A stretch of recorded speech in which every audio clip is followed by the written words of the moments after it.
compare it with what happened last year throughout the year 2025. So 2026, the current scorecard, if I'm going to call it a scorecard for the express entry invitations, is 53,604. That's the number. And that's a very impressive number. Considering out of these, just the CECs, the Canadian Experience class, is already at 28,000. We've already had a big, huge number of Francophone immigration ITAs as well. And then the categories have played in tandem, but not that many yet. But then we are only in the third month of the year. We still have good 9 more months to go. And that is going to be the interesting game as we move forward, because these numbers are already confusing me. I'm not sure if you feel the same or not, but look at this. Total number of ITAs issued in 2025 versus 2026 year to date as of 21st of March. In the whole year of 2025, you had 113,000. So 2 more ITAs and we would have had 114. So 114,000 ITAs across 58 draws that were conducted throughout the year. This included CECs, PNPs, categories, etc., etc. Compared to that, in 2026, so far in the first 2 months and 21 days or 3 months as of now, you already have 53,604 invitations across 17 draws. That is a big number with fewer draws. So for example, why I'm saying fewer draws, 114,000 invitations with 58 draws versus 53,604 with only 17 draws. 40% draw, 40% of the ITAs with, almost what, 1/3 of the number of draws conducted. That is pretty interesting, don't you think so? The key takeaway here is in that the 2.5 to 3 months so far, Canada has already issued 47%, not even 47% of the entire 2025 annual total. This is severely front-loaded. And when I say front-loaded, what I'm trying to tell you with that is, do I have a breakdown? Oh yeah, I do have a breakdown, which is here. All right, no, this is not the breakdown. This is the breakdown. So of these, Canadian Experience class in 2025, 35,850 invitations issued. In 2026, already you have 28,000. So that is almost 78% of the 2025. French language, you had last year 48,000. You have so far 18,000. So with 37%, we are pretty much on track. Of course, the expectation is that the French proficiency draws might be more than 48,000 this year. Healthcare, so far, nothing much, as I've just one draw of 4,000. But even in that 4,000 invitations, I have a feeling that there was a lot of invitations which shouldn't have been sent out, because I think it was sent out to people who were not really eligible, as in they did not have 12 months of experience. Then you had education, which we haven't seen anything. Trades, we haven't seen anything. Physicians, which we did not have last year, but we've already seen about 391 invitations coming there. And senior managers, we didn't have last year, only 250 invitations issued this year already. Of course, STEM category hasn't seen a draw in last year or this year either. And that one is, it's quite, surprising that, or rather coincidental, that this comment came just when I was talking about STEM category. And he said, damn, Kubeir, still waiting for STEM and transport. It's so frustrating to see people just knowing a language can surpass people with actual skill. So with this comment, you have to think that, and I'm sure, but you're obviously talking about the Francophone immigration category. It's not like the Francophone immigration categories don't have skills. That is where we are wrong. Of course, they are eligible in express entry, so they obviously have some skill, right? They obviously have the work experience, no matter what that work experience is. And yes, in comparison, you may have Canadian work experience, you may have the English scores, but then they have the language. They trump you on the language, because IRCC gives extra points for the Francophone or for the French language, as well as they conduct separate category draws. Now, I know every time this draw happens in French immigration, and we sort of get very, cringed up, we get squirmy, we get upset, we get frustrated, we get angry, etc., etc.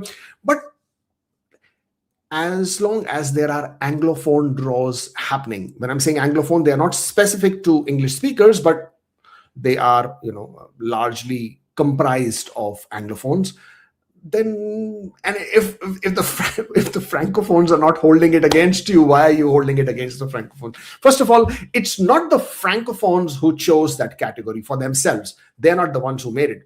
It's the Canadian government.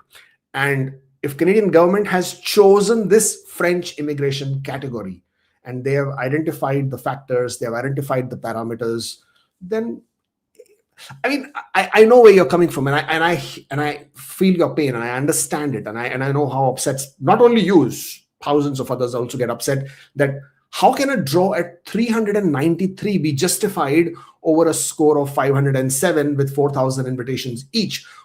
Where does it make sense? Because we are all taking into consideration the human capital priorities, right? The age, education, work experience, etc., etc. But I think there is a case to be made either which ways. So instead of you and I getting upset, you and I getting frustrated, we just have to, as they say, right, gulp down this bitter pill and move forward with it. Let's not hold it against them, because at the end of the day, Canada will do what Canada needs to do, wishes to do. It is a part of their diversity, part of the language advocacy, increasing the francophone immigration outside the Quebec, though they are not achieving that target for sure, but it is part of that. So yeah, let's get out of that debate and go more into the understanding of what we can do with what we have, right? If you have been dealt a hand of cards, if you've been dealt some cards, so just play with that instead of wondering what could have happened if I would have had better cards, because that's not how this game would be played. So let's talk more about what else is happening in the scheme of things with IRCC. Now, these are the numbers. If you look at the numbers, again, very interesting. But more importantly, why is this not going away? Yes, why? More importantly, I'm looking at these numbers, right? These are the economic targets of 2026. It shows federal high skilled, which is all express entry, including all categories, 109,000. Of course, 9% of this, not 9% of federal high skill, but 9% of all economic immigration would be French. And that is the number at 30,267. I know a lot of people confuse it that this will be included from the express entry. That's not how it is. It would be included overall. But of course, we see a huge number of invitations going out to French immigration, and we start wondering, is it how it is supposed to be played, or they're actually taking it away from the bucket from the express entry by itself? But regardless of how that is seen, if you see the total federal high skilled numbers is 109,000. If we look at the number of ITAs that IRCC would need to issue, and even if you divide it by 2 with a very rough estimate, and the reason why I'm saying divided by 2 is because one successful ITA could be multiple people, as in there could be families with number of children, and therefore one successful ITA would equate to more than one person. That average, usually after understanding that a lot of people decline their ITAs, a lot of people get rejected, refused, after taking into consideration all of that, that number comes out to about 2.23, and this is based on the open source data from ever since, I think we've been calculating since 2018 onwards, each year, the number of ITAs issued versus the number of people who actually get through. With 109 as a target, you would say the approximate number of ITAs would vary in the range of about 90,000, 95,000 kind of invitations. Now, but last year, IRCC issued 114,000 invitations. That number doesn't add up, because last year that number also was slightly higher. It was about 124,000. So that number has come down a bit from 124 to 109. And with 109,000, you would expect that the number of ITAs would be in the range of, let's say, 100,000 ITAs, of which 53,000 have already been issued. With more than half issued from an expected 100,000 ITAs, and we are only in the month of March, you start wondering where is this going? It is but obvious, it is but natural that IRCC cannot continue issuing such high number of ITAs round after round. It's not possible. I mean, we would love to see that happening, that IRCC invites 8,000 CEC every month. That would be awesome, because that would mean 72,000 more invitations for the remainder of the year, right? Wow, that would basically mean just 100,000 invitations sent out to CEC alone. But as you know it, and as I know it, and as history is our witness, that's not going to happen. So at some point of time, this number will drop. This number will trickle down, and when that happens is when you will see the scores not going down, scores shooting up.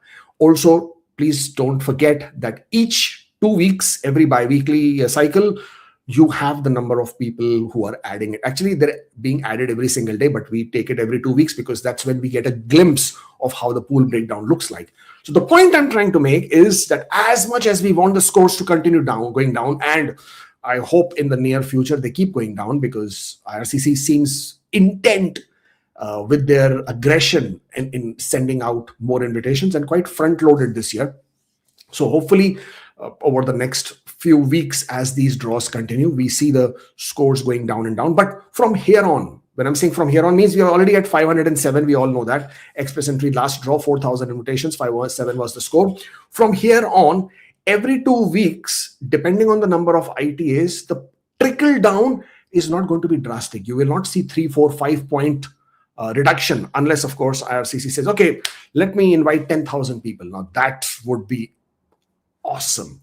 But the chances of that happening are pretty much, hope, all hope, right? Ummid pe to duniya kaayam hai. But with that in mind, expecting a steep drop is not the way to go about it. It's not realistic. And at the same point of time, that keeps bringing me back to the point that Canada has talked about 33,000 TR to PR. Oh, you know it, right? I mean, we are all anxiously waiting for April, when Lena Diab, our immigration minister, is going to unravel this mystery around TR to PR and what is this all about. But that always brings me back with this front-loaded invitations being issued. By any chance, by any remote chance, are these 33,000 being taken, or rather being added to the CEC pool? Is that the reason why IRCC is so actively inviting people through the Canadian Experience class? Are those 33,000 coming here? Is that how this game is being played? I would be very, very interested to know, because I've been scratching my head, because obviously, right, with all these numbers, all of us who are interested in playing with this speculative game, we always like to sort of get some insight as to where exactly is this coming from. And I can't think of anything else, any other reason, any other way where IRCC can actually have so many ITAs in their bank to continue issuing them. It's unless this is the only way. And it would make sense that they are trying to invite people who are in Canada, who have Canadian work experience, who have been contributing, not pretty much to the rural as their initial intent was, also not really the priority, because they're inviting, I mean, in CEC, they're inviting all the eligible knock codes, but they are inviting nevertheless. So this one is going to be very, very interesting as we move forward. But until then, we will only have to see which direction this goes. Let's move on to our weekly roundup. No, not this. Express Entry conducted a PNP program this week, and as the week started with a bang, we obviously were quite hopeful. 742 was the score, 362 were the invitations, and very quickly on its heel came the Canadian Experience class draw. This is pretty much like as if they're playing it from their rule book. I really loved it when they keep it, predictable, right? So 2 weeks before we had the same thing, 2 weeks earlier we had a similar thing, and so you know that this is what is going to come. But I was also hoping to see a category draw other than French for this week, which did not happen. So they did move away from their routine. But Canadian Experience class, 507 was the score. Finally, a 1 point drop. 4,000 were the number of invitations issued, and followed by a French language proficiency draw. Again, 4,000 was the number of invitations, and 393 was the score. But look at the pool breakdown. 501 to 600 at the beginning of the week when the PNP draw was conducted, we got this pool distribution, and 13,000 was the number of invitations. Now, again, with the last draw that was conducted, we were hoping that the number of people that were getting added into the pool would be lower. But again, it's a big number of about 3,000 people after we equate, how many people got invitation in the previous round, which was 4,000. So this number of people getting added into the pool, roughly 3,000 people, tells you that each 2 weeks, either people are really, really improving their profiles in a much better manner. They are getting their English language or French language scores they are also adding their work experience, etc., etc. Because even if you see the French language, 4,000 invitations issued now. Last 2 weeks, they had a big draw there as well. And the points dropped only from 397 to 393, only 6 points dropped, which tells you a lot of people are even getting added into the pool of the French pool as well, because 4,000 draw happened 2 weeks back, happened now, and yet only a 6-point drop, which tells you a lot of people are getting through with the French language. Now, I do not know if these are native French speakers or this is also part of the bigger push of more and more people adopting the language and taking on and getting to that scores. So kudos to you guys if you are actually learning the language, learning French, and are able to score level 7 in the French language proficiency. Excellent, great job. We'll have to actually see. Eventually, we'll have to see what the data points are as to who are those people who are actually getting to that number and getting through. PNP draws Ontario. This one is another interesting one. Ontario on the 18th of March, 3 days back, conducted a draw, or rather a series of draws, and these were largely employer job offer foreign worker stream. They invited candidates by focusing on specific occupations under healthcare and under the READY pilot, which is the Regional Economic Development through Immigration Pilot Program. But the point was that they invited under physician stream. I understand they were inviting only people who are in Canada as physicians, though I don't understand how does that help, because IRCC is conducting the draws anyway. So unless these physicians, they had a very, very low score, I don't see how they would get benefited, but I'm glad that they were invited. Even physicians in Canada with a very, very low score were invited earlier. So I'm not sure how the PNPs would matter. But anyways, Ready Pilot, they invited only through 2, I think, cities or 2 locations, but were restricted to some very specific knock codes. But very interestingly, there was a master's graduate stream and a PhD graduate stream draws as well. Scores of, I think, 30 for masters and 49 for PhD. And out of the blues, they made this huge change in Ontario's PhD stream, or master's PhD stream.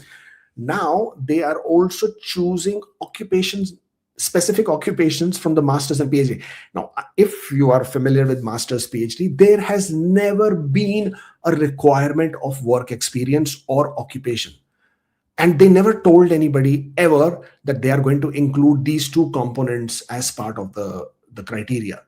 So I find it very, very sneaky, because so many people actually have these work experiences. But because it was never required, Ontario never told anybody that they needed this kind of work experience, they simply lost out. And how they were sneaky, Ontario, is 2 days before the draw, they very quietly announced that they were making some legislative changes within the Ontario immigration program, where the director can make any changes to the programs, to the streams, can amend it, can add different components so that it satisfies the labor market. So 2 days later, they conducted this draw.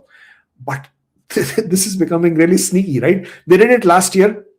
They made an announcement that they will be making changes to the program, and they would be given, so they have the authority now to cancel any stream. And a few days after that, they canceled the skilled trade stream in Ontario.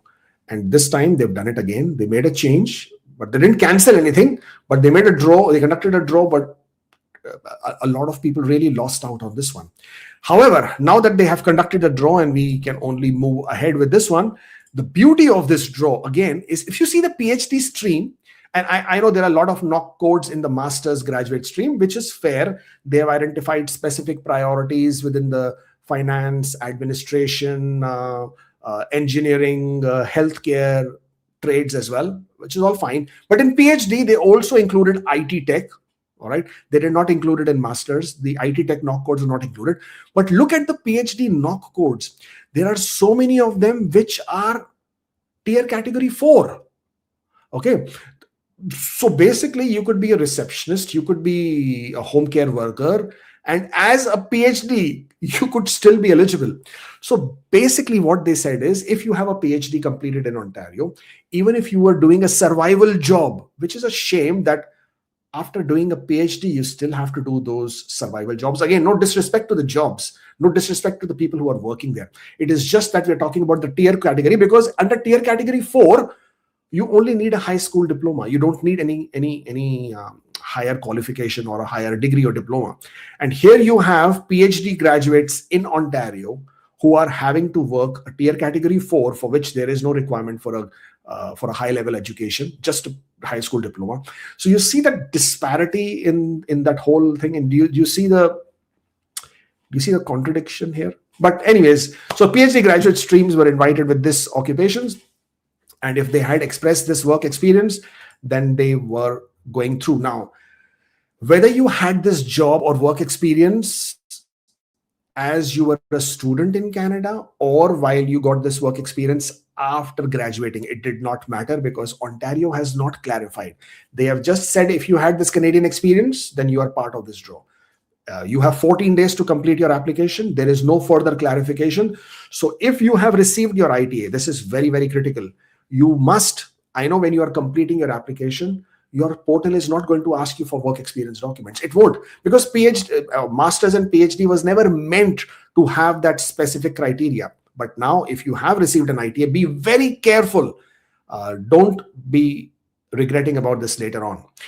You must upload your employment reference letters, whether you obtained it part-time, full-time, during your study period, after completing a study. It doesn't matter. If you have it in Canada, it's in Canadian experience, you must include this. The employment reference letter, same like any Canadian PR application, includes your name, title, working hours, salary, and most importantly, job description. And the job description should match with the knock code under which you have been invited. Definitely include your pay stubs, T4s, notice of assessment, all of this to show that this was paid work experience, so it can be considered as eligible. Don't miss out on this one. This is a very, very important draw that has happened. Moving on, PNP updates, Ontario's Francophone Community Grants Program. Now they have decided to give $50,000 in funding for the eligible organization that are further promoting the Francophone communities. New Brunswick is adding more internationally trained physicians, which is a good news. OINP is overhauling its program, and I just told you that they are looking to bring in changes to the OINP program. Now, as much as they can change their current streams, they are also looking to completely revoke by May 30th their 9 Ontario streams, completely cancel them. So before that period of time, if you're eligible, you must get through with whatever you can, and therefore it becomes even more important. Therefore, it says on the 16th of March that they did announce the amended version, and which said that the minister can make any changes that they want to the program, amend it as long as it fulfills the labor market priorities. But this is in tandem with the fact that May they will completely cancel all their streams, and after that, that is when they want to announce new programs, new streams. Now, these new streams are predominantly going to get compressed I think from what I remember is into 4 streams, and they would largely towards the job offer driven streams. Tier category 0, 1, 2, 3 would be one side. Another stream would be for tier categories 4 and 5. It would be interesting to see how they define these streams, but if you are part of any Ontario program, any Ontario streams, you should know that after May, those streams will have a completely new format, and hopefully you continue to be eligible in there as well. But again, we keep our eyes open and we keep you updated as and how that happens. The expression of interest processes frameworks will stay in place. That is what they're talking about. But they are also looking to expand their enforcement process for misrepresentations, non-compliance, etc. Saskatchewan has updated its nominee program by saying that they will be extending an application fee of $500 for all the application types. And if you wish to get a second review after the decision is made, they will charge you $250. In other news, this one is interesting. IRCC has announced its departmental plans, which they do each year. But this year was very, very interesting because the 2026-2027 departmental plan has confirmed that they are looking to find a way of bringing back the job offer points. As of right now, they are saying this will be for high wage occupations. Now, there has been no further information. And I know TikTok, Instagram, YouTube is going bonkers saying LMIA points are back. But yeah, of course, historically, LMIA would give you points. And if you are on a closed work permit in Canada, could be ICT, could be C20, could be any of these CUSMA, or could be any other free trade agreement, closed work permit, even francophone mobility. Now, if you were in Canada on a closed work permit, your employer was supporting you, you completed 1 year of work experience, you would have been eligible for points until March of 2025. Until last year, you would have points for LMIA, you would have points. Now they are rethinking of bringing back the job offer points because they realized that a lot of people are at a disadvantage because they are not giving points. And of course, whenever IRCC did cancel this particular, and that was Mark Miller, right? Mark Miller is the one who initiated this and canceled the points. The abuse was high. A lot of people were buying and selling LMIA, so therefore it was done. But now they're trying to come back with a new format of high wage occupations to be eligible for the job offer. Now, what would be the format of this? I don't know. Nobody knows. But don't fall into the trap of thinking any LMIA for any occupation would become eligible. That is not how this is looking like. It would be quite different. Not only that, they're also trying to bring about additional changes in terms of the regulatory occupations and their certificates or licensing as to how that can bring advantage. Now, whether they would give them job offer points or whether they would, like, for example, you already know about COQ, Certificate of Qualification, giving you points.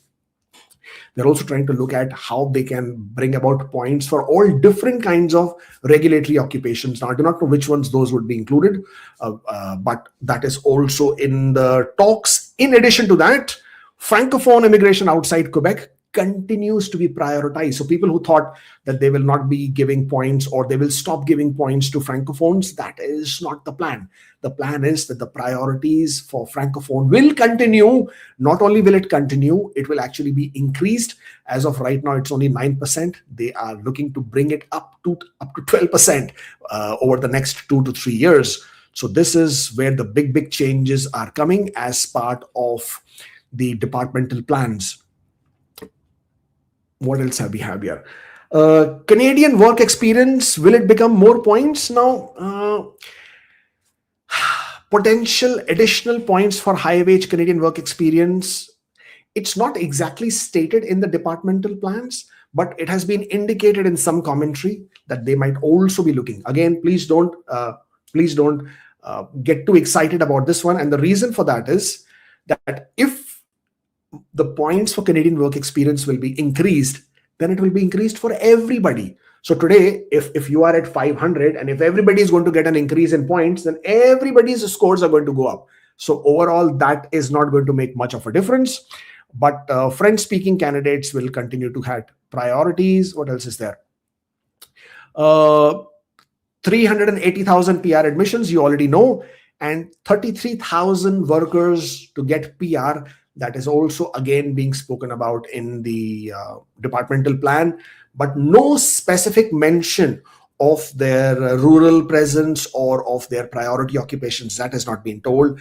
They've just simply said that 33,000 people will also be transitioned to become permanent residents. IRCC has announced additional funding for the Francophone immigration program. So as you can imagine, there is no scaling down, but only scaling up on this process. Super visa. This was a big change announced yesterday. Now, what IRCC is saying earlier, I mean, I'm sure people who are aware, super visas is an application stream only meant for parents and grandparents of permanent residents or citizen children in Canada. So if you are a permanent resident or a citizen and you have a parent or a grandparent who you wish to invite to Canada and you would like them to stay longer in Canada for a period more than 6 months, then super visa is a good option. This one allows your parents or grandparents to stay in Canada for up to 5 years, and you can extend it for another 2 years. Excellent, great stream. It is an alternative for people who are looking to, bring their parents as permanent residents in Canada.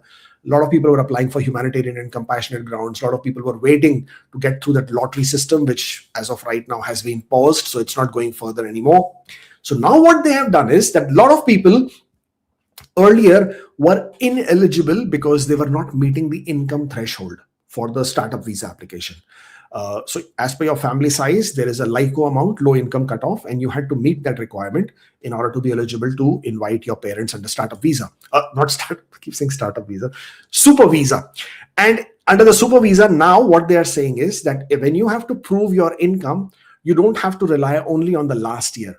You can even go up to the last 2 tax years. And if your last 2 tax years, not combined, but individually, any 2 years of income showed that you were meeting the income threshold, then you would be fine.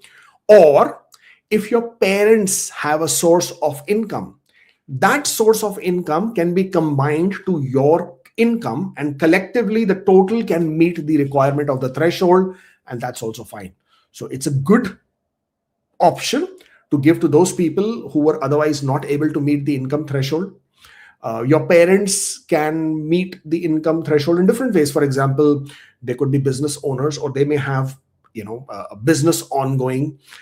They could provide consulting services to outside Canada, because in Canada, if they are here on a super visa, they cannot work, so they can continue to work for an employer outside Canada, giving them consulting services or work remotely for them.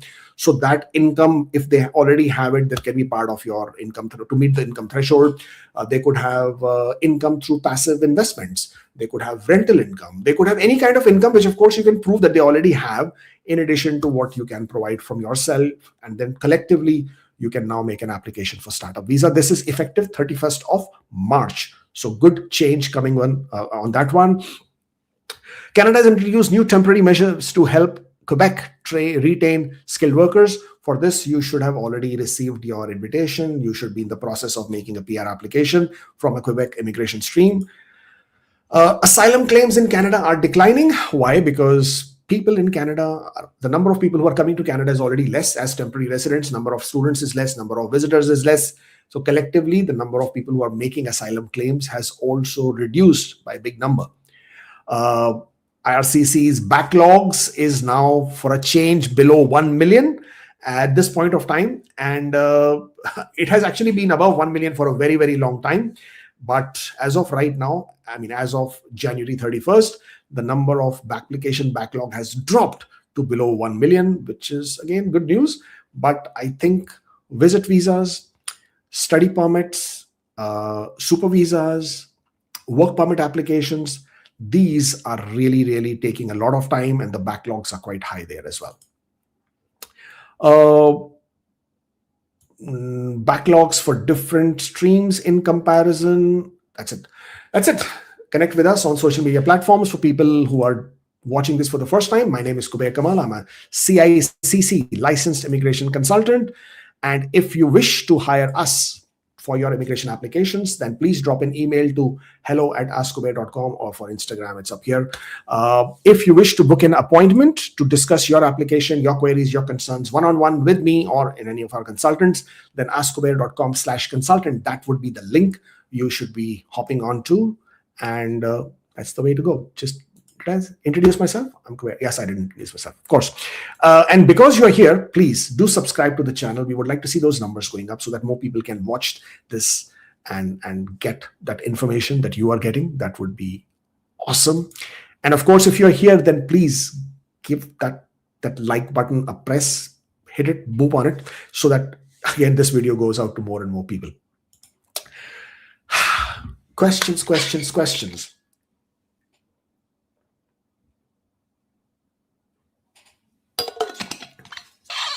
Lots of questions. We do have some time, so we're going to try and answer as many questions as I can. When we will get a trade draw, I hope soon. Nobody knows when that will happen, but I really do hope soon. Canadian government does not have long-term vision, says you. They never talk about what they want to achieve in next 10 years or 20 years. Well, I don't agree with you. They do have plans. Just because you haven't been able to access them, that's not how it is. Actually, Canadian government does have long-term 10 years, 20 years, even 100-year plans. So that's not true. But what you see is the plans that are getting changed real time, depending on the market conditions, depending on the vote bank, depending on the Canadian sentiment at that point of time. And if they do not react to what is happening currently, for example, what was happening in COVID, they reacted to it. What was happening before COVID, after COVID, they reacted to it. They are aligning their plans, whatever they have had long term, with what is looking at. For example, they have been wanting to increase the Canadian immigration to up to 1% of the total immigration targets, and that's how they were aligning. But when they realized that their 1% immigration plan was too much because of how the markets were playing out, they decided to reduce it. So this is called having a long-term vision, and at the same point of time aligning it with your current requirements and market needs, and that's how any successful economy should proceed with. I am always confused regarding hours for full-time. If I'm receiving bi-weekly paycheck, is it okay if I do 28 in 1 week and 35 in the other week, or paycheck comes above 60 hours? So yes, that's absolutely fine. IRCC defines it as per week because that is the lowest denominator of the paychecks or pay cycles that most of the employers follow. We don't have daily wages yet. At least I haven't seen any employer following that. May happen, but doesn't really happen that common. So because weekly pay cycles are the most common denominators, that's why the definition of work experience has been given in weekly. But if you're getting paid bi-weekly, and that is the only denominator, or that is the only indicator of how many hours you have worked. So the bi-weekly compressed, if the total is 60 hours or more, then that would be considered as full-time for you.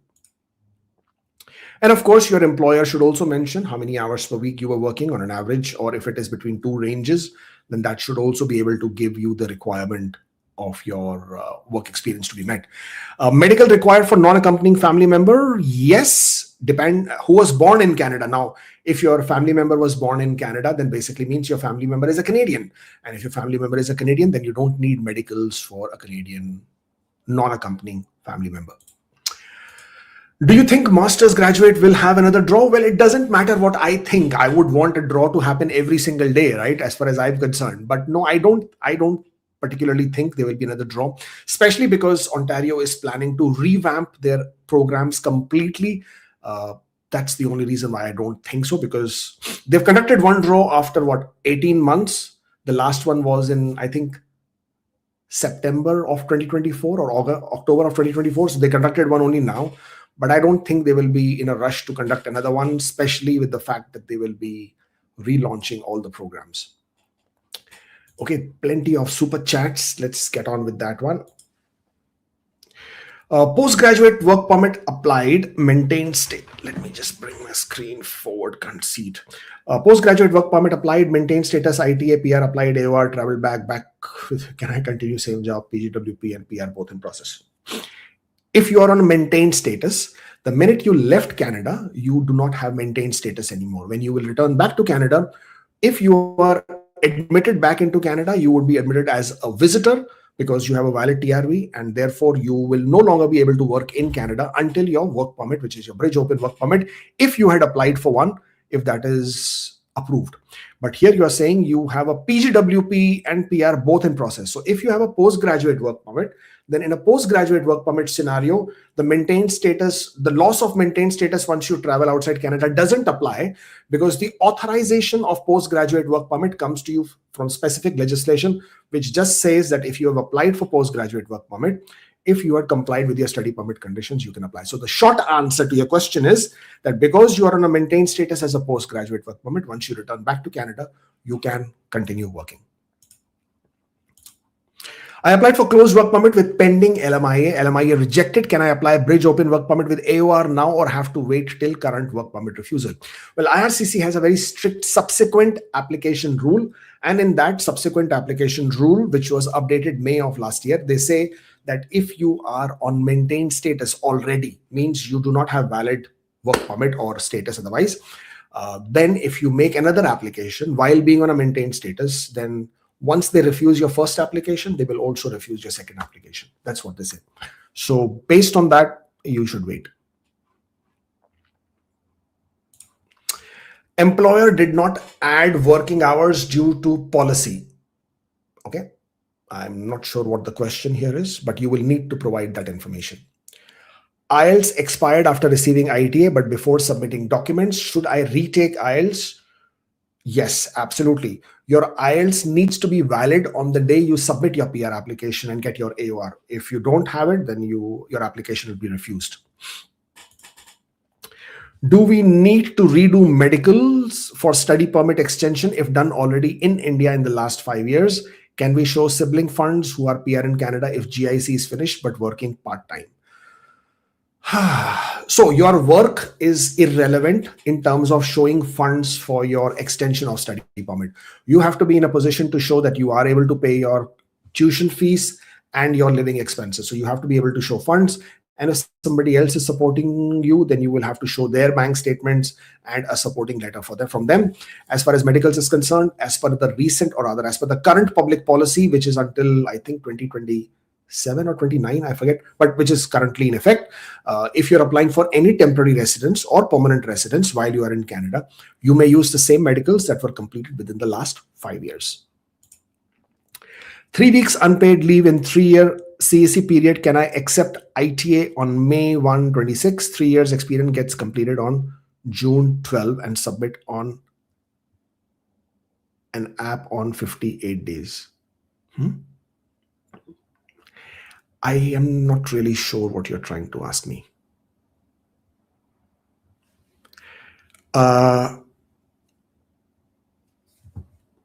See, the thing is, again, I'm not able to understand what you're trying to ask me, but if you get an ITA sooner than you have completed your work experience, then you may continue with your application as long as you are in a position to submit your application after completion of your period of work for which you are claiming points. I am not satisfied with my consultant's service for ongoing CEC application, and I doubt his intention. Can I ask him to release my file from his system so that I can manage it by myself? Absolutely, yes, you can. In your application, if you go to your GCKey account, there is an option called Link My Application. If you click on Link My Application, enter all the information about your application, including your IELTS results and the report number, then it should show that there is an application and that it is with a representative. Do you want to cancel your representative? So then you will upload form 5476, canceling your representative and uploading it to IRCC, and the system will automatically, very quickly transfer your application back to you. You can also officially let your representative know that you do not wish to proceed with them, but you can do it without any repercussions, without any issues. Employer yet to pay salary, but T4 ROE shows full earnings, no pay slips. Can I count this period for CEC? Actually, no, you can't. If you are not paid, regardless of what it shows on your T4s, if you are not paid and you do not have proof of that payment, and if IRCC asks you, it will become trouble. So technically, you can't count. Any period of work, no matter what your document shows, if you were not working and if you are not paid, then that doesn't count. Submitted CEC EAPR on maintained status. LMIA exempt work permit now approved. Should I inform IRCC or is it already visible to the officer? Well, you don't need to upload it to IRCC. There is no requirement. If and when IRCC may have a concern, I doubt it very much because they should be able to see your approval. They can ask you for it and you can provide it at that point of time, but I don't think you need to. So no action required. Foreign workers score 49 inside GTA skill trade. What are the chances in upcoming draw? Can't tell you because I have no idea when the next draw will happen. Ontario has already conducted one foreign job offer stream for the skill trade. Whether they will conduct another one by May, which is when they will revoke all the PR streams that they have, nomination streams, I can't, honestly, I have no idea when they will conduct the next draw. Closed work permit inland, extension approved, need to travel urgently, TRV expired. Should I apply for TRV in Canada and submit passport in India, or apply from India? Whichever is faster, less complicated. Now, I honestly don't remember what the processing times are from India or from Canada. I haven't checked over the last week or so. So please check. And if the processing time of the TRV is faster in Canada, then apply for it in Canada. And my recommendation is always to apply in Canada, because when you are applying from outside Canada, and God forbid there is a risk of refusal, then outside Canada processing is a bit tricky for TRVs. So if you are in Canada, please apply for TRV in Canada, and then you may travel outside Canada. And whenever you get an approval, you can then send your passport to your local visa office wherever you are, and hopefully it gets stamped and you can travel back whenever you have to. Visiting India for 6 weeks, should I let IRCC know? Do I need a new PCC when I come back? You don't need a new PCC if you have already submitted your PR application. There is no requirement, and you can travel, you can return back. You don't need to let IRCC know. IRCC is not interested in your travels after you have already submitted your PR application, and there is no requirement for a police clearance after PR application is already submitted. Unless IRCC needs it, you don't need to provide one. People in my company are using same knock, but some are getting rejected. How to justify while filing an ITA? Well, this is a common issue. A lot of people feel that somebody else got approved, so I will get approved. That is not how IRCC works. You have to understand, each application goes to a different visa office, to a different visa officer. Each officer applies their own interpretation when they are processing and assessing your application. So you are then subject to that individual's assessments and interpretation. Therefore, from your side, you should always establish why you are choosing a knock code. How does this knock code matches with your roles and responsibilities? What other knock codes have you reviewed? And why do you think your duties do not match with the other knock code, but with the one that you have chosen? That is the right way to do whenever there is an overlapping knock code or confusion with them. Can I delete 3 months Canadian experience after ITA if I have total 1.3 because I don't want to get letter from my first employer? Yes, you can. And then you can move that work period to your personal history. Closed work permit approved and PR application submitted. Can I apply for bridge open work permit? If approved, does it replace my closed work permit with an open work permit, or can I hold both? So first answer is yes, you can apply for an open work permit. Even if you hold a closed work permit, it doesn't matter, but you must apply for it even only if you are inside Canada. You can't apply from outside Canada. I mean, I'm talking about bridge open work permit. And no, it does not replace your previous or your earlier or your other status or work permit. It simply grants you with another one, and then you can hold 2 different work permits and you can comply with the conditions on both. So technically, you will be able to work for any employer once it's approved. 509 June 12 on May 1. I hope I get an ITA. What are the chances? Well, going with the current trends, if this continues, then the chances are good. But then I don't know how long it will continue. I applied bridge open work permit because there was no option to add AOR. I forgot to upload it. Later, I raised a web form, AOR, 2 payslips and work permit. After submitting work permit, I received an email from IRCC. Received and linked. Any problem? No problem. It's absolutely fine. If you have submitted your AOR to IRCC using a web form, that's absolutely fine. They should consider it whenever they are processing your application. Closed work permit approved this week, getting married next month. For spouse open work permit, outline what documents are needed. Is valid work permit sufficient or need TRV? Just to establish eligibility, you just need to show your work permit. You need to be able to show that it is valid for at least 16 months. You need to be working in a tier code 0 or 1 or under priority occupations 2 and 3. You should be able to show sufficient proof of funds collectively between you and your spouse. and you have to be able to show genuine proof of genuine relationship as per your spouse open work permit is concerned. Living together for 1.5 years in Canada, don't have any joint bank account or filed taxes. Does the EE need to be updated from single to common law? In future, will this affect PR sponsorship? Most definitely, you must update your profile to show common law relationship. Whether you have the bank account or not. First of all, joint bank account is not mandatory. Filing taxes together is not mandatory. The point is for you to be able to establish that this is a genuine relationship. So in any common law relationship, three things are required. First one is the period of time, as in how long you've been living together and you've been cohabitating. Second is the genuineness of the relationship, but you are not doing this just for the purpose of status or PR or whatever that might be, that this is a genuine relationship. And third one is economic interdependence, which basically means that are you sharing expenses? Are you relying on each other for any kind of financial transactions? That might be, for example, payment of rent, payment of utility bills, grocery bills, codependency, joint ownership of a car, of a pet, codependent credit card, anything. Doesn't have to be joint bank account. If you have it, great. Each other being nominated as the insurance beneficiaries or employment beneficiaries, all of that will become part of your documentation. Is re-entry after travel to USA via road or air permitted with a valid open work permit while a TRV application pending since December? What can be done about TRV? If you have a valid work permit, you can exit to the US and return back on your valid work permit. There is no problem. TRV could be in process. That is not an issue. You would have to show proof and your identity documents, and you should still be fine. Got ITA in master stream, need PCC from home country? Not yet. You will first need to get nomination, and when you're applying for your PR through the federal PR application process, that is when you will need your police clearance. Job letters, you will need your employment reference letters, pay stubs, T4s, notice of assessment. Make sure your job letters include your job description as well, so that it matches with the NOC code under which you have been invited. Can we create two express entry profiles? No. No, as in you being the individual primary applicant. No. With you as a primary applicant and your spouse as a primary applicant, yes, which basically will be two separate profiles, means two different individuals who are the primary applicants. Yes, you can create those.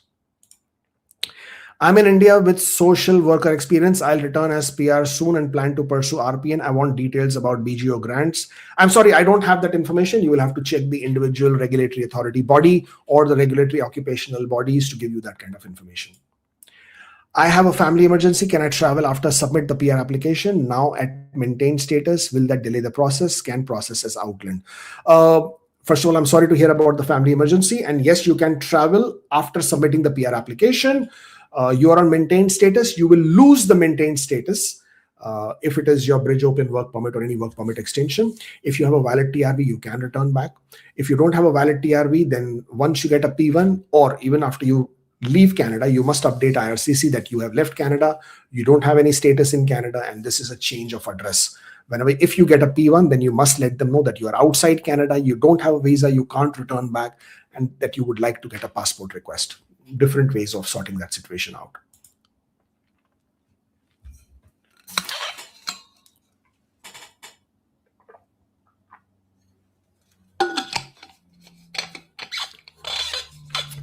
I'm on postgraduate work permit. I already completed my 1 year experience, but now I am not working. I've joined the 6-month PSW program without study permit. Is this going to affect my profile? It potentially can. There is a lot of hue and cry about this short-term courses. And in most cases, people who are studying these short-term courses, if they are in person, then they shouldn't be studying. That is not allowed by IRCC. It is very clear on IRCC website. And it is also giving you clear definition of what this means, or rather as to what you can and cannot do. So let me see if I can find that link. Wait, I'm just going to remove your name here and add this. This is the IRCC website. It is short-term courses. They have said very, very clearly that, where can I find this? Subsequent course or program of study. Foreign national.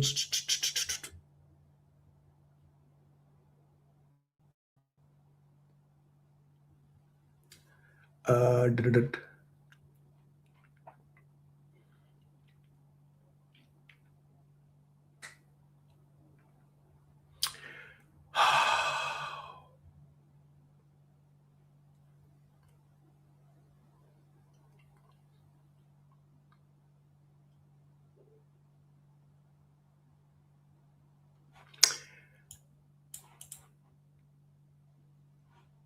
If a foreign national is issued a work permit or visitor record upon entry, they may attend a short-term course program, which is for 6 months or less in duration within this authorized stay.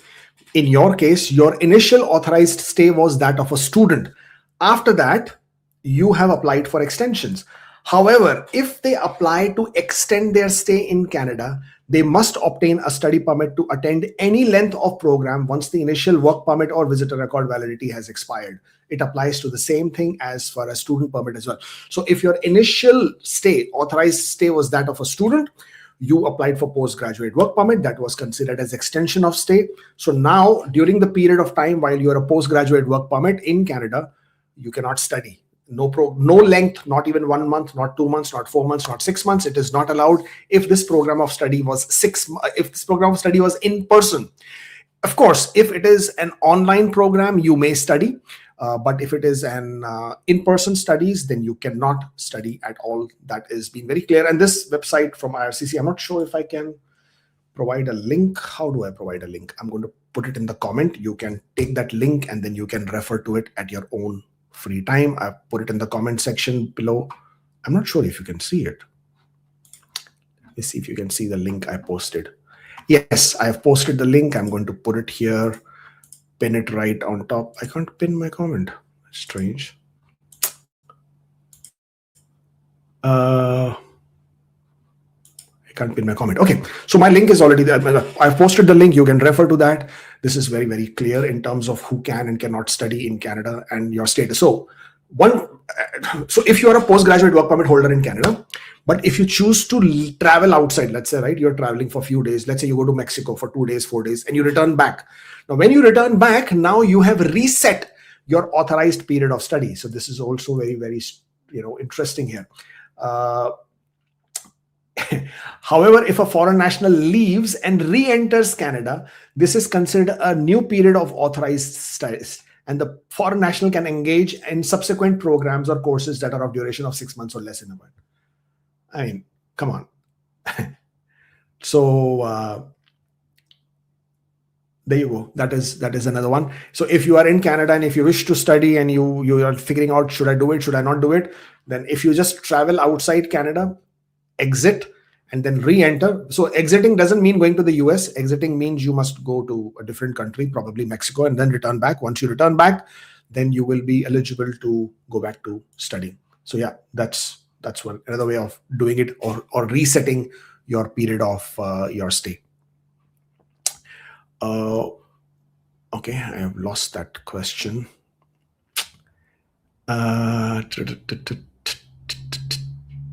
Here. I have clinical experience of 2 years as pizza cook in a pizza store. Does it count in CEC?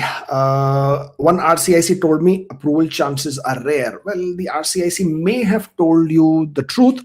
A pizza cook, until and unless you are able to prove that you are preparing a pizza from scratch in terms of the dough and how you are creating a dough and how you're preparing the dough, etc., you might be distinguished as a food counter attendant rather than a cook.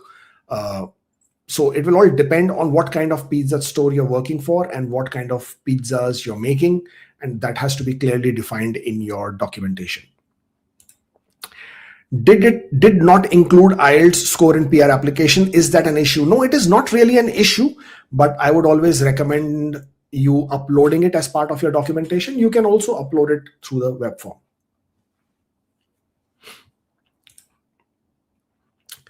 India work started in April, got ITA March, no proof of payment for April, have pay slips. If I include April Any risk of rejection as no proof of 1 day. If I use May 1 as start day, will IRCC question ITA eligibility? So first of all, honestly speaking, I cannot right now sit and calculate your exact days and time. If you are claiming points for any specific period of work, then you must complete that whole period of work, and you should ideally be able to provide the documentation. Now, if you don't have that document at the time you're submitting a PR application, you can always raise a web form and you can provide those documents. But everything else otherwise goes into the realm of IRCC's discretion. So depending on who the officer is, how the officer would like to interpret and assess your documents, then it becomes the officer's discretion. But from your side, you should always try and provide complete documents. And for the complete period of work, even if there is 1 day, 2 days short, then you are pretty much at the mercy of the discretion. But if it's a document that you are missing, then submit your application and then raise a web form and provide the document. Got ITA for masters, lived in multiple Ontario addresses, how to show, also traveled 3 to 4 times. Traveling 3 to 4 times is not a problem. Lived at multiple Ontario addresses is also not a problem. You don't need to provide proof of your address. In your intent, your job letter, your education, your current lease, your driving license, and a detailed explanation as to why you would want to live in Ontario or reside in Ontario. I claim 3 years of foreign experience from the same employer, but 3 different departments. How many payrolls should I add for CECPR application? Well, ideally, in my case, the way I look at it, if you have 3 different roles, then you have 3 different titles and 3 different employment sections, employment placeholders. I would actually put it all in there. If not, then at least 6 months for each period of this work, and individual T4s and notice of assessment for each year that you are reflecting. Will CEC drop continue by borrowing quota from 27? They don't borrow quotas. They already have their quotas. They know what they're doing. And every single time they issue invitations, they already are aware how many of these prospectively will be processed when. So they have a separate understanding of when they're issuing their ITAs and what do they reflect against. Docs for work experience as PSW, offer letter, T4 notice of assessment, PSW provincial registration, applied status. I'm not sure what you're asking me. Are you asking me these are the documents? Then yes, these are the documents. Most important is the reference letters and pay stubs and T4s. COQ examination is after 2 weeks. Work permit expiring next week. Should I apply for extension or visitor or wait on restoration? All the options are open to you. You can choose any of these and you should be able to do it. Submit CEC PR. Forgot to mention 1 month parental leave in personal history. I'm spouse and not claiming points for work experience. What to do? Raise a web form? Yeah, you can raise a web form, but if you're not claiming points for it, then it is not going to make any difference whatsoever. If I came to Canada in 2022, I came to Canada in 2022 and now on postgraduate work permit, never went back to India in the last 4 years. Do I need PCC now? My old PCC was taken 1 week before the departure. 100% yes, you need a new PCC because the PCC that you obtained was taken 1 week before you departed. Means you did not get a PCC after you had left that country. Therefore, this PCC that you have is not valid. You must obtain a new police clearance. I'm on postgraduate work permit. I have already completed my 1 year experience before 26, but now I am not working. I have joined the 6 months PFW course without study permit. Is it we already did this question.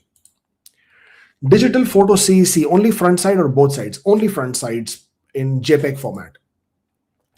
Got my PNP as apprentice carpenter. Now as apprentice, I have to go for study in school for 9 months every year until I get my red seal. Is that okay for non-express entry file my employer approves? Yes, absolutely fine. There is no issues. All of this period of time that you are going to study will go in your personal history, but it's not going to create a problem. Reference letter is hours only, hourly wage, not annual wage. Is that okay? Reference letter states only hourly wage, not annual wage. Yes, that's perfectly fine. As long as your reference letter indicates your hours, your salary, that is more important. Whether it's hourly, weekly, monthly, annual, doesn't matter.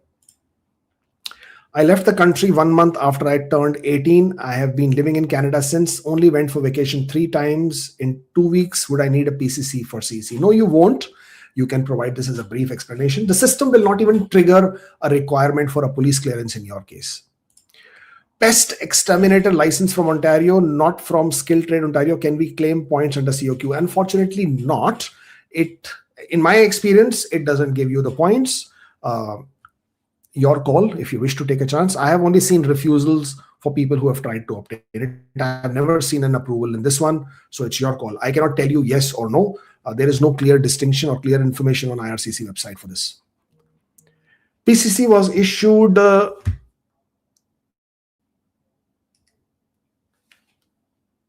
sorry.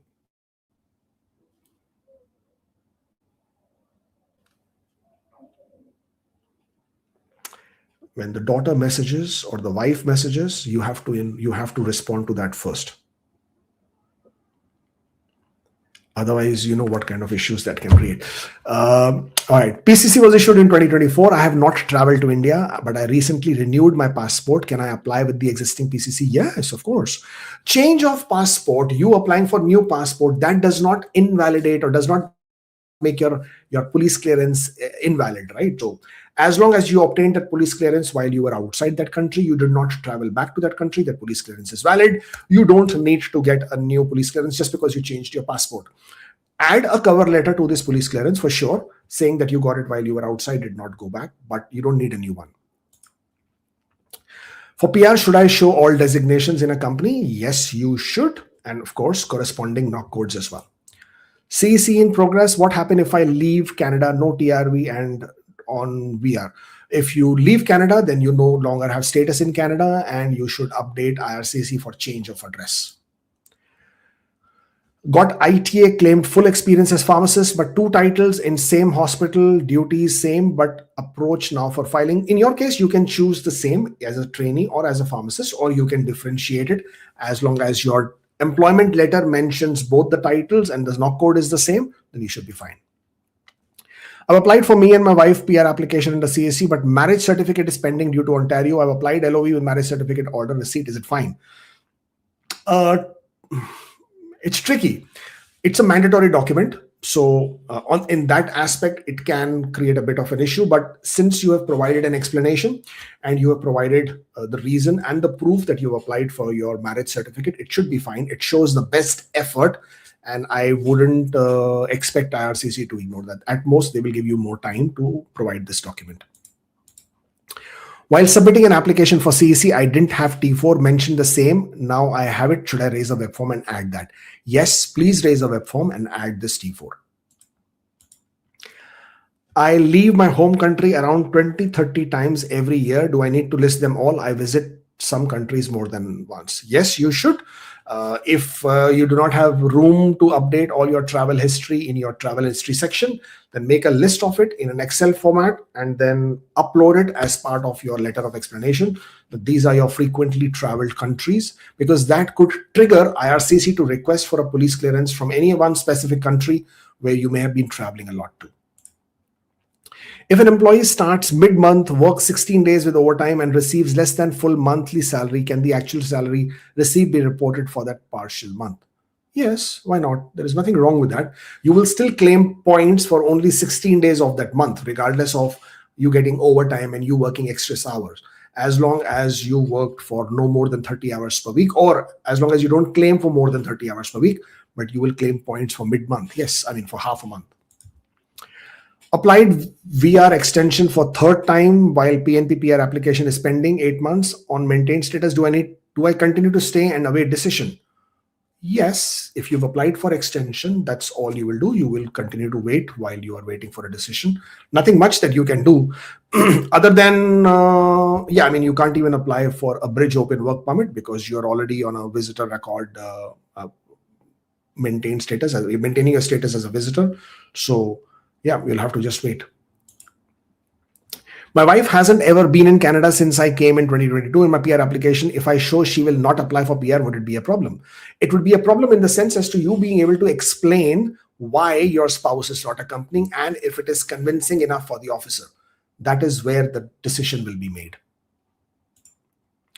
If by chance they reject my bridge because added AOR through web form, can we reapply for bridge on 90 days restoration if CEC PR is still in process? Answer is yes. If your work permit previous one is refused, you will have 90 days status, 90 days restoration period. You can reapply for your bridge along with paying for the fee of your restoration fee and the bridge open work permit fee, and you can reapply for sure. Me and my partner applied as common law under CEC. We got ITA, submitted the application. Are we both eligible for bridge? Me being the primary and she independent. So you are both not eligible for bridge. Only you are, as a principal applicant, eligible for bridge. Your spouse is eligible for accompanying spouse open work permit. So I know the meaning is the same, but the definition is different. Only you are eligible for a bridge open work permit. So without you, your spouse on her own cannot apply for a bridge open work permit. It will have to be you. You apply for bridge open work permit. Your accompanying spouse applies for the accompanying spouse open work permit. That's the distinction you need to make. But yes, both of you can apply for a work permit. Got ITA masters. Please share some cheat codes. I will not. For masters applicants, your videos are inspiring. Thank you. The idea is to follow the Ontario's document checklist strictly, very, very strictly. That is very, very clear. And because this one is very distinctly different masters stream, not your regular master stream, therefore, please do not forget to provide your employment documents, which was earlier not a requirement. Earlier, it didn't matter. But now, because you got invited under a specific criteria of your employment, therefore definitely include your employment documents, reference letters, pay stubs, T4s, notice of assessment, bank statements that show salary credit. Reference letter must indicate your roles and responsibilities for it to match the NOC code. Working as an educational assistant, but getting 35 hours per week, will that count towards PR? Is it okay if the job letter says casual? Even if your job identifies you as a casual employee, casual worker, that is not a problem. If you're working for 30 hours or more per week, then you are good. You will claim this as full-time work experience. I'm full-time contract employee, took 1 week paid vacation, 1 week paid sick leave out of Canada, 1 week paid time off. What counts in CEC? Only your paid vacation counts as your work experience. Sick leave doesn't count as, even if it was paid, sick leave doesn't count. Paid time off definitely doesn't count. Paid or unpaid time off doesn't count. Only your paid vacation, 1 week, that counts as your work experience. For example, there are people who take maternity leave or parental leave, and it is paid. So by technicality, then you should say, okay, even that should be completed as work. That should be considered as work experience, but it is not. IRCC is very clear. Any disability leave, any sick leave, any maternity leave, anytime you are not working, you can't claim that as your work experience, except for 2 weeks period of your paid vacation. Pest control COQ from Alberta and Nova Scotia. Can I claim 50 points in CEC? There have been few instances of gas fitter specific levels being eligible to claim points, but I have not seen a pest control from any province, their license or their certification getting. So you would have to refer back to the regulatory authority. There is no independent confirmation anywhere which can validate whether you can claim those points or not. Working and doing pharmacy assistant certificate, private organization, not government organized, together in India, can work experience be counted? If your work experience is outside Canada, means you are outside, physically outside Canada, you're studying and working, then that work experience can count. I went back home to Nepal and joined the PSW program. I have a valid TRV. Can I now withdraw from the PSW distance learning program that I joined? Will this affect my profile? No, it will not affect your profile. If you are outside Canada, so it doesn't matter, right? What kind of program, part-time, full-time, whatever you are doing, it doesn't matter. If you're not inside Canada, that work experience can count. If you're working, that study can count if it works towards a certain qualification. If you're withdrawing from distance learning and doing in person, that's absolutely fine. The fact is that you're not in Canada. So once you're outside Canada, all these restrictions don't apply to you. You can choose to study as you wish. I'm a work permit holder and my wife is dependent visitors record. Your wife is on dependent visitor record, okay? Can she apply from inside Canada for a study permit? I think there is a provision where you can, let's see, inside Canada study permit. I think you can. I can't remember what it was, as in the specific conditions. I think you can.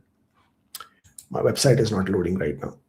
If you check IRCC website about study permit, how to apply, it then goes on to where you currently are. And I think it says study, you're inside Canada. But if you yourself are a work permit holder and you are inside Canada, then technically, yes, you should be able to apply for a study permit. I'm just trying to see if I can, within Canada. All right, let me see if I can share this. All right. Remove the question, please. Here. So only some people can apply for a study permit from inside Canada, which is your spouse or your parent has a valid work. There you go. Right? So that's the second point itself says that you can apply. Always refer to IRCC website for more clarity, and that will always give you the answers you're looking for. There you go. What's the next question? I got New Brunswick PNP in April, and I have lived in New Brunswick since 2022. Can I move to other province for better job? Will it affect my citizenship? No, I don't think, because you've been living in New Brunswick for the last almost three and a half years. Yeah, you got an PR in April 25. Well, see, the thing is that there is nowhere where it says how long do you have to live in a province after you become PR. You became a PR only last year, not even a year ago. So there is no real timeline where any province says this is how much time you need to be staying in the province before you can move out. So the call is yours, as long as you have made sufficient effort, sufficient attempt to reside in that province, to set your life, and you are able to prove it, and you're able to prove why you are moving, then you should be able to do it. Otherwise, people say 2 years is a period of time that you must live in a province to show the genuine intent. All my IRCC documents has only a family name.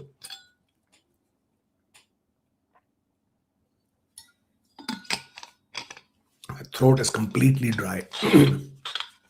And so are my lips. Sorry.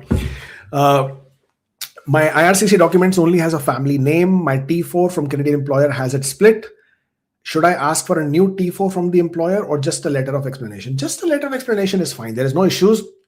And further, if you really want to add some context, you can add a one and same person affidavit, which confirms that this name and this name or any variations of this name belong to the same person. And that's perfectly fine. Married on Jan 4, web form raised Jan 7, got COPR Jan 17, COPR status still single, got PR. Oh, this is serious stuff. What I don't know from your comment is you got your PR card pretty quick in just 10 days. Wow. Now, there is a lot of things I don't know in this situation. When did you get your P1? Were you married then? When did you get your P2? Were you married then? At which stage of this, and was this while you were, you can't be outside Canada because you got your COPR and you got PR card in 10 days. So you were inside Canada. You getting married on Jan 6, was it on P1 or P2? So all that will matter. However, you should still be fine, because it was so close to the date that you got your COPR and that you did inform, and you have proof that you informed IRCC. Therefore, you should not have a problem. You should be able to sponsor your spouse. It will just require all these extra explanations that you must make in your application. How can I complete my remaining 1 week of work experience if my work permit expires before I reach the full 3 years? Well, you should request your employer to provide you with hopefully with an LMIA, or you should learn French and score level 5 in speaking and listening, based on which you can apply for a closed work permit. Make an application before the expiry of your work permit for your work permit extension. You will be on maintained status. You can continue working. Hopefully your work permit also gets approved, and that is how you will get your work experience. Postgraduate work permit expired, applied dummy extension before expiry 3 weeks now. I haven't received work authorization.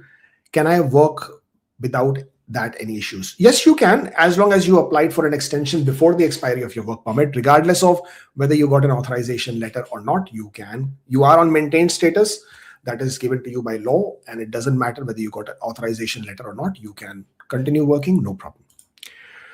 Got ITA under masters, no tax filed. How to prove my current Ontario job, because job just has been 11 months. If employer letter enough or T4 needed?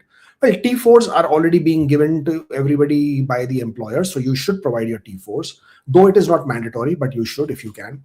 But your employment reference letter is going to be very important, along with your pay stubs. That is also very crucial. So these are the documents you will provide.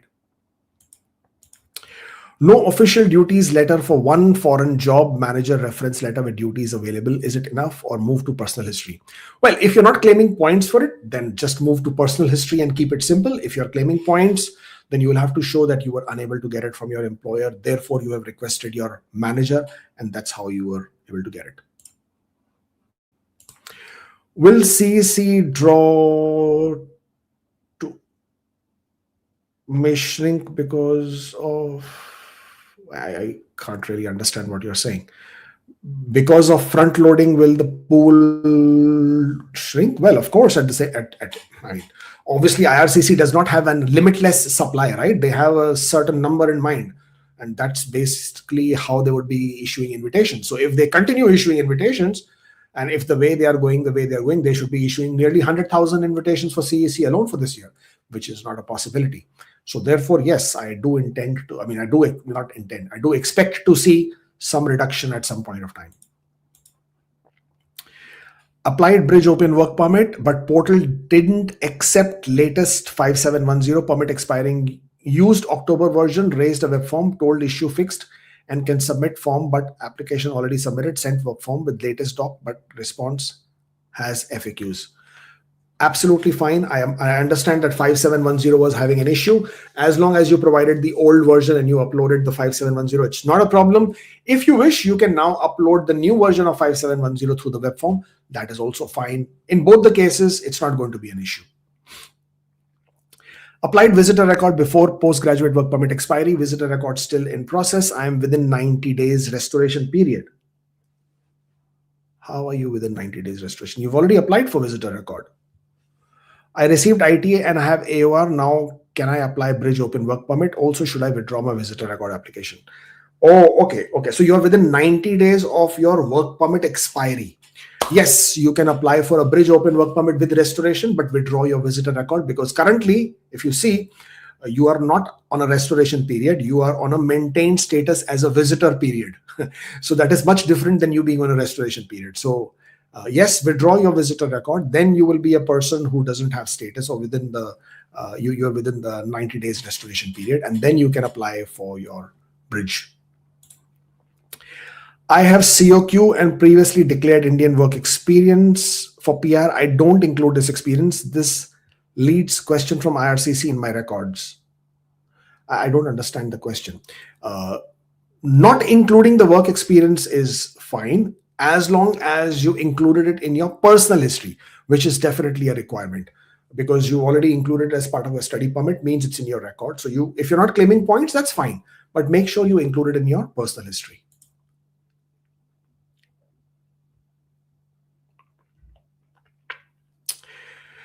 I'm having 9 months of experience in India as a teacher. Can I go back now and work for 3 months and get it for 1 year in 2026 for CEC to claim 50 points? Yes, you can. If you're a Canadian experience class, then there is no requirement that your work experience is continuous. It could be inside Canada, outside Canada, any period of work, all of that is acceptable.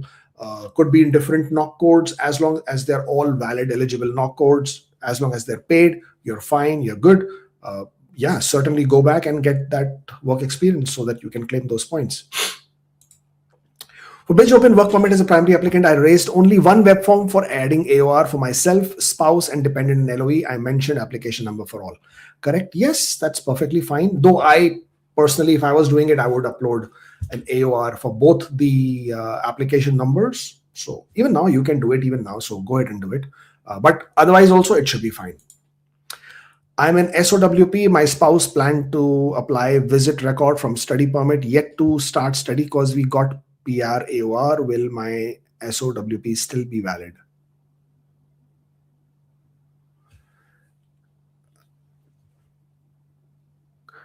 I can't understand your question or the situation.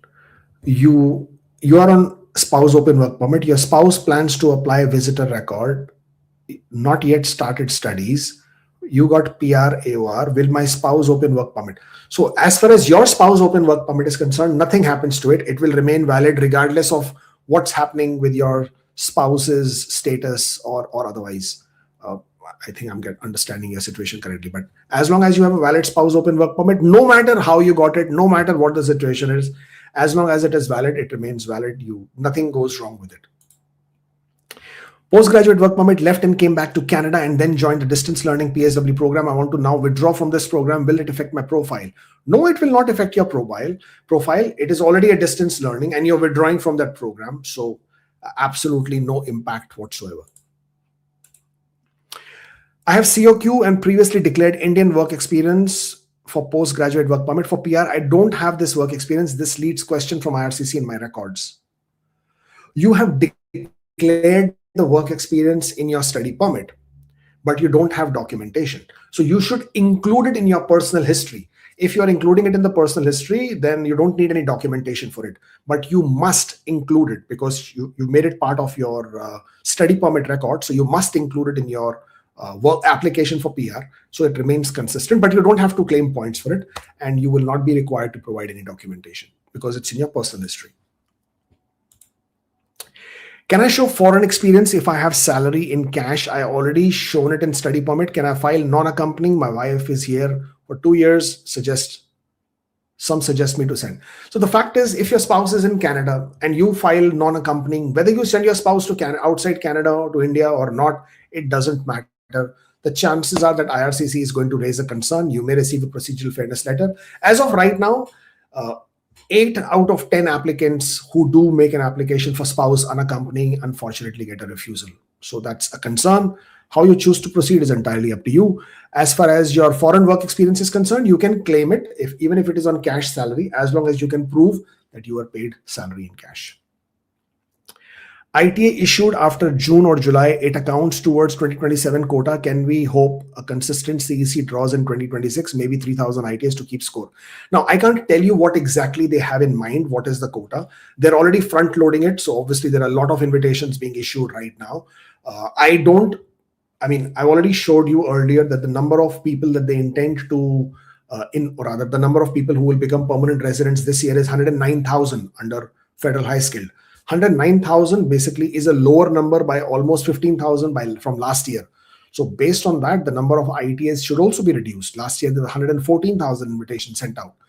I don't know how many people are there in the pool in terms of the inventory that they have for the people whose applications have to be processed. So while I would like to see a consistent 3,000 ITAs, but the score cannot be below 510 if they invite 3,000 people per month. Because if they invite 3,000 people per month, you will definitely have a point of time when the scores are going to go up.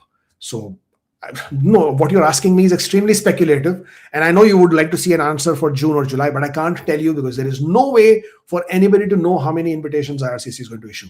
It will also depend whether this 33,000 TR to PR, are they referring to them as a separate stream or are they referring to them as people being invited within express entry itself? So that is another thing which I have no idea about. And hopefully by April, that is what Lena Dayab said, she would be giving us this information.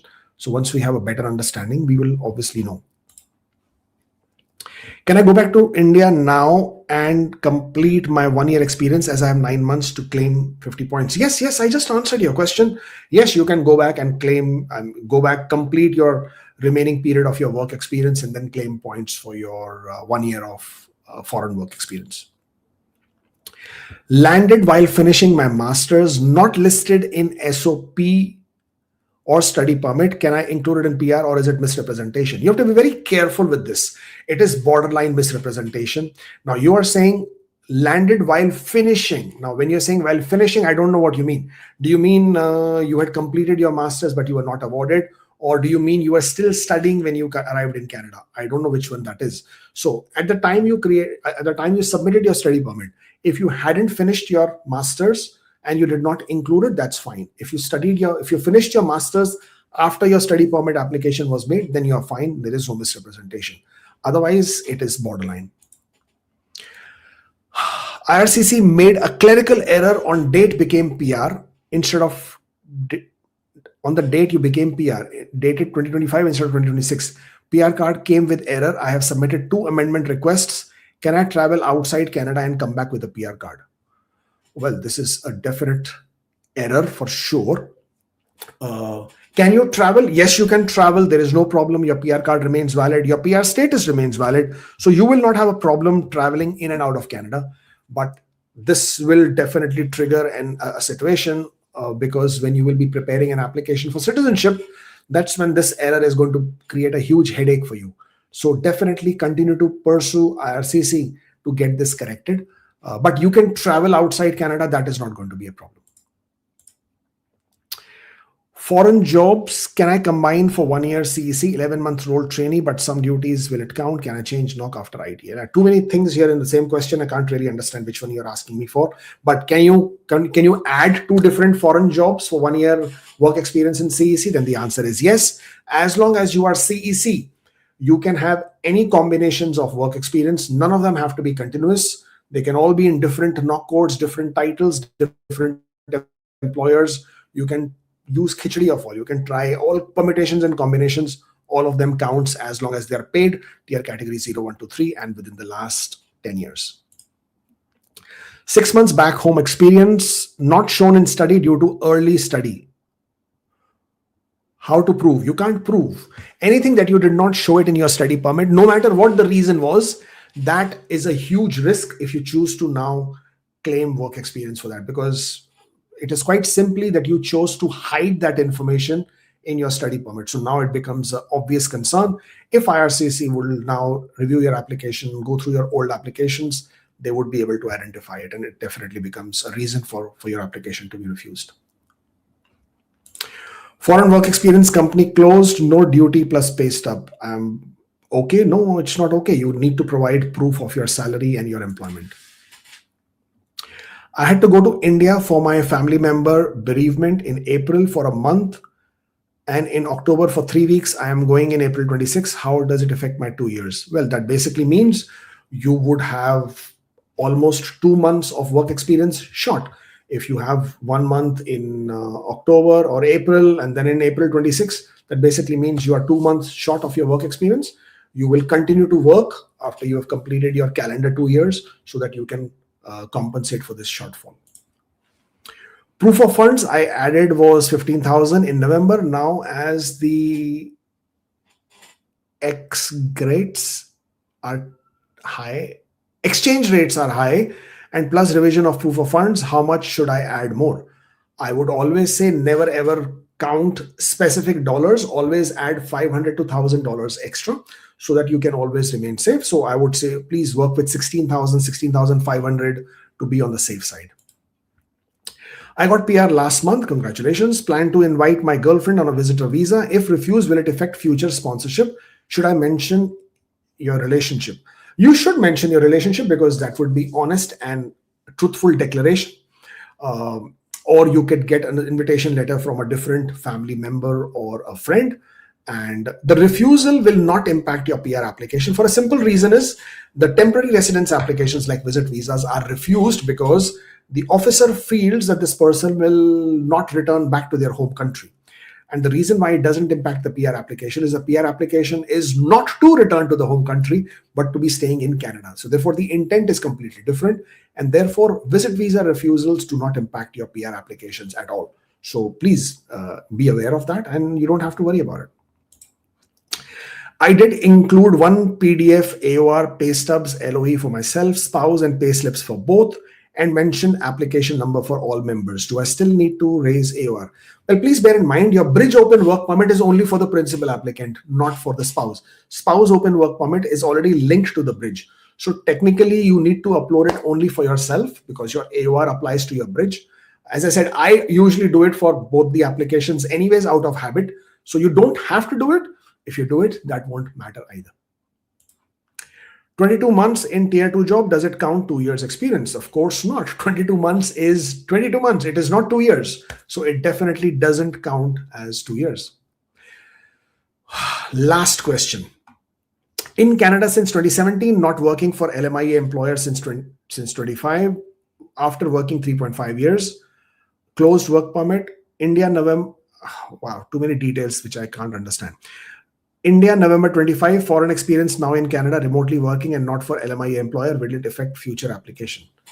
So you are saying that you are in Canada on a closed work permit, but you are working for a foreign employer which is remote.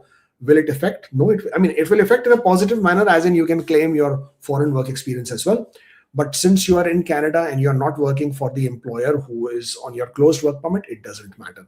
You can work remotely for an employer outside Canada. That doesn't impact. We have come to the end of another episode of this weekly roundup. Thank you, everybody. Thank you for joining in. You've always been a lovely audience, and I love doing this, but my throat today is completely dry. I haven't answered a lot of your questions, and it's always a situation where I can't answer all the questions. Therefore, I request you to please, after this live stream, in the comment section, please come back and post your questions. During the course of today and tomorrow, I will come back and answer as many questions as possible. Thank you so much for joining in. I shall see you next time. Until then, stay forever hopeful and keep living the dream.